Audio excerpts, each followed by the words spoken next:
हैं। गीता में भगवान कृष्ण कहते हैं 14वें अध्याय के 22वें श्लोक में, प्रकाशम च प्रवृत्तिम च मोहमेय च पांडव, प्रकाशम च प्रवृत्तिम च मोहमेय च पांडव। हे अर्जुन, मैं जो पुरुष सत्वगुण के कार्यरूप प्रकाश को, रजोगुण के कार्यरूप प्रवृत्ति को, तमोगुण के कार्यरूप मोह को न द्वेष्टि संप्रवृत्ता नहीं हो, न तो प्रवृत्त होने पर द्वेष करता है और न निवृत्त होने पर आकांक्षा करता है, मैं उन्हीं को दिखाई देता हूं।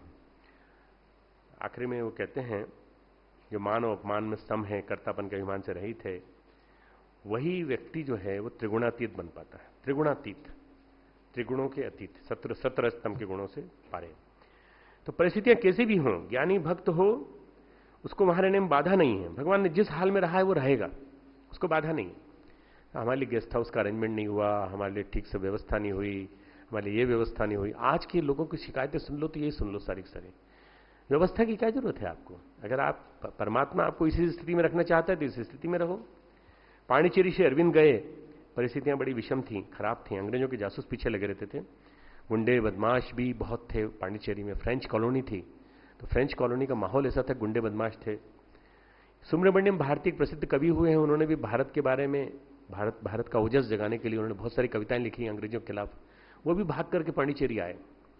अब क्या हुआ, अंग्रेजों ने सोचा कि ये भारती को और श्री अरविंद को साथियों सहित हाईजेक कर लें, यहां से किस तरह से निकाल के ले चले यहां से, पता तो चले हैं कहां पर।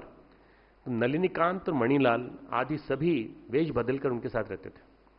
नलिनीकांत, मणिलाल, डॉक्टर मणिलाल उनके प्रारंभिक सहयोगी हैं। आपको मालूम है कि 4 अप्रैल 1910 को श्री अरविंद आए थे पांडिचेरी। 4 अप्रैल 1910 को पांडिचेरी आए थे।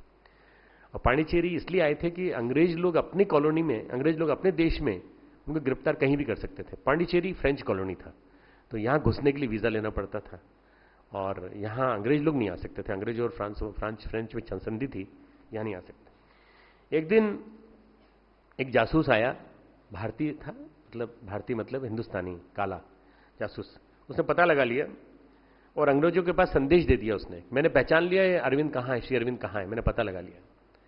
तो उसने कहा जिस दिन मैं सिर घुटवा लूं, जिस दिन मैं सिर घुटवा लूं, आइडेंटिटी क्या बनाई, जैसे कोड वर्ड होता ना उस जमाने में, ना तो मोबाइल था ना वो था कि किस तरह से पहचाने, हवा में पूरा सा फेंकेंगे तो ऊपर प्रकाश ही प्रकाश होगा, समझ जाना यहीं पर है, ऐसा नहीं। जिस मैं सिर घुटवा लूं उस दिन आप समझ जाना कि मैंने पहचान लिया है और फिर मुझे पहचानते हुए आप आ जाना। उसने सिर घुटवा लिया और वो इनके साथ हिल मिल भी गया था, मणिलाल वगैरह के साथ हिल मिल गया था। इन्हीं के माध्यम से पता चला श्री अरविंद ये हैं। तो उसको सिर घुटवा देखे, बड़े अच्छे लग रहे हो भाई, तुम बहुत अच्छे लग रहे हो। ऐसे ही सिर घुटवा लिया, थोड़ा सा ठीक से लग रहा। अरे भाई तुमको देख के तो हमारा भी मन कर रहा है। तो मणिलाल ने भी घुटवा लिया, नलिनीकांत ने भी घुटवा लिया।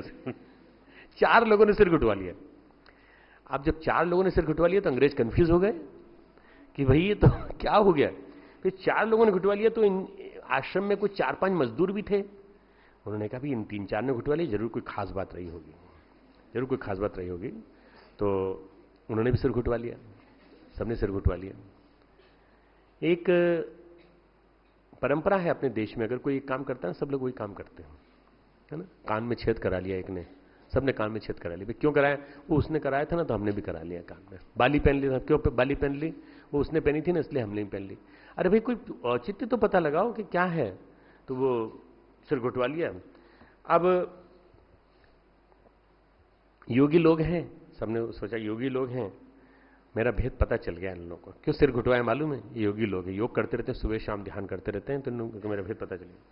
अब श्री अरविंद के चरणों में जाके गिर गया वो, और उसने कहा आप सही में योगी हैं, आप सही में योगी हैं। आप, हमने सिर उठा लिया तो सब जान गए, हम तो आपको हिंदुस्तान ले जाने वाले थे और ये हमारा सब भेद जान गए। सब खूब हंसे, खूब हंसे। अरे कुछ भी नहीं, हम तो ऐसे ही सिर घुटाया था, तू तो पागल है। तो उसने कहा अब तो हम तो श्री अरविंद का रहस्य जान गए, श्री अरविंद को मान गए, हम तो श्री अरविंद के शिष्य बन के रहेंगे, छोड़ देंगे हिंदुस्तान की नौकरी, हम तो अब आपके साथ रहेंगे। भारती ने कहा पांडिचेरी निरापद नहीं है। सुब्रमण्यम भारती ने कहा मैं तो जा रहा हूं, खाड़ी देश चले गए। पर श्री अरविंद वहीं रहे। उन्होंने कहा हमें परमात्मा ने बुलाया है, हम यहां से कहीं नहीं जाएंगे। कलकत्ता के चंद्रनगर से जहाज आता था, जहाज पांडिचेरी आके रुका, उसमें से श्री अरविंद आए थे। उसके बाद फिर वो आने के बाद, उतरने के बाद फिर कहीं नहीं गए, फिर वहीं पांडिचेरी रहे। 1910 से लेकर 1950 तक 40 साल पूरे वहीं रहे। 2.5 तोलिया था, ये ऐसा कहते हैं डॉक्टर मणिलाल कि हम लोग पर 2.5 तोलिया था। एक पूरा तोलिया तो हमने श्री अरविंद को दे रखा था, सामान था नहीं, पैसा था नहीं, कुछ नहीं था, कोई दान नहीं आता था, कहीं से कुछ भी नहीं था। एक तोलिया श्री अरविंद को दे रखा था, 1.5 तोलिया में हम लोग सब काम चलाते थे, नहाते थे, धोते थे, फिर धोकर के तोलिया सुखा देते थे, जब वो सूख जाता था फिर दूसरा नहाता था, फिर एक तोलिया आधा फट गया था तो आधा था, 2.5 तोलिया था। कल्पना करो, स्वर्ग यहीं, नर्क यहीं, अब वर्ग यहीं, क्योंकि परमात्मा ने यहां रहने के लिए कहा है, इसलिए हमें यह रहना है, हमें छोड़ के नहीं जाना, निश्चिंत योगी की तरह से। 21 दिन तक कहीं भोजन नहीं मिला, पैसा भी नहीं था पास में, भूखे रहे, ये भी भूखे, सब बाकी सब लोग भूखे, तो योगी थे, इन्होंने तो योग की स्थिति में कर भी लिया अपने आप को एडजस्ट। बाकी लोग कैसे भूखे रहते? खाने के लिए कुछ था भी नहीं तो पानी पी कर रह जाते थे। कहीं से एक बार कोई आया बांटने के लिए, 2-3 डबल रोटी दे गया, डबल रोटी लेकर के आया, बड़ी खुशी खुशी की डबल रोटी आई है, अब शायद आज भूख मिट जाए। तो उन्होंने क्या किया कि अरे अलग अलग बुलाया सबको, सारी डबल रोटी बांट दी, और छोटा सा टुकड़ा डबल रोटी का बचा तो श्री अरविंद ने उसको पानी में डुबो करके खा लिया। बस 21वें दिन में केवल एक बार उन्होंने अपना व्रत तोड़ा, बाकी 21 दिन तक प्यासे रहे, भूखे रहे, पानी पीते रहे।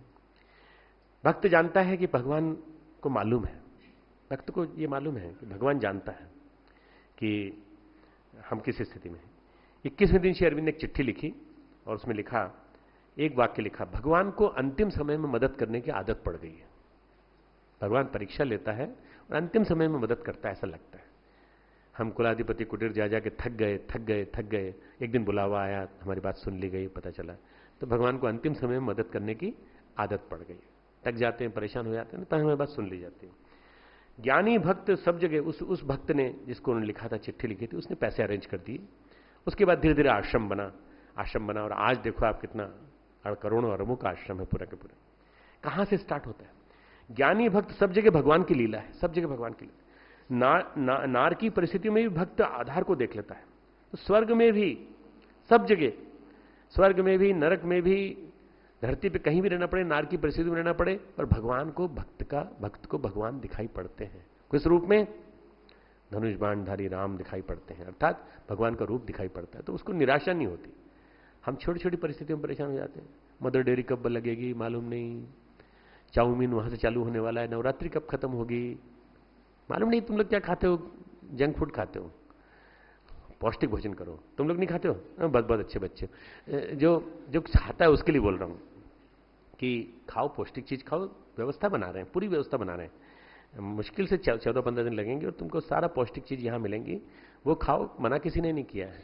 पर यंग हो तुम, भूख लगती होगी, सब कुछ है, पर हर चीज के मामले में ध्यान रखो कि शस्त्रधारियों में श्री राम तुमको हर जगह दिखाई पड़े, चाहे किसी प्रतिकूल परिस्थितियां हो जाए, घर से कोई सा भी चिट्ठी आ जाए, घर से कोई विपरीत फोन भी आ जाए, तुमको दिखाई पड़ना चाहिए, नहीं श्री राम है ना, श्री कृष्ण है ना हमारे साथ। पहले तो गीता पढ़ाते थे डॉक्टर साहब, तो श्री कृष्ण के बारे में बताते थे, अब तो दो बता दिए उन्होंने, एक ही भगवान है, अलग अलग नहीं है। पर धनुषधारी श्री राम, चक्र सुदर्शनधारी श्री कृष्ण, बांसुरी वाले श्री कृष्ण, और वनवासी वेशधारी श्री राम, सब जगह दिखाई पड़ने चाहिए। अरे है ना मदद करने के लिए, तो फिर क्या जरूरत है? एक दिन वेट कर लेंगे, 2 दिन वेट कर लेंगे। भक्त कभी थकता नहीं, भक्त कभी निराश नहीं होता, भक्त को हर जगह उनकी उपस्थिति दिखाई पड़ती है, कर्म से, वचन से और मन से उन्हीं का दास होता है। तो कहते हैं, हे राम जी आप उनके हृदय में टस। अब अंतिम 14वां, जाहि न चाही कबहु कुछ, तुम सन सहज सने हो।